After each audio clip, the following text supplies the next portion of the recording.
Kids lunch பாக்ஸுக்கு என்ன செய்கிறதுன்னு யோசிக்கிறீங்களா? இந்த முட்டை சாதத்தை ட்ரை பண்ணி பாருங்கள். ஒரு பேனில் 2 டேபிள் ஸ்பூன் ஆயில் விட்டு 1 ஸ்பூன் சோம்பு, 2 பல் பூண்டு, 1 பச்சை மிளகா, 2 மீடியம் சைஸ் வெங்காயத்தை கட் பண்ணி ஆட் பண்ணிக்கலாம்.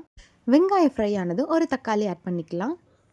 தக்காளி நல்லா வதங்கினதும் 1 ஸ்பூன் மிளகாய்த்தூள், 1/2 ஸ்பூன் சீரகத்தூள், 1/2 ஸ்பூன் கரம் மசாலா, தேவையான அளவு உப்பு ஆட் பண்ணி நல்லா மிக்ஸ் பண்ணிக்கலாங்க. மிக்ஸ் பண்ண மசாலாவை அதே பேனில் ஓரமாக வச்சுட்டு 4 முட்டையை ஆட் பண்ணிக்கலாங்க. முட்டைக்கு தேவையான அளவு உப்பு ஆட் பண்ணி நல்லா ஃப்ரை பண்ணிக்கலாங்க. 1 ஸ்பூன் பெப்பர் ஆட் பண்ணிக்கலாங்க.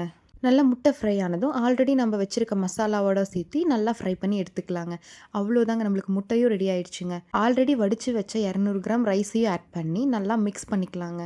நல்லா மிக்ஸ் ஆனதும் கொஞ்சம் கொத்தமல்லி ஆட் பண்ணி நல்லா மிக்ஸ் பண்ணி விட்டுக்கலாங்க.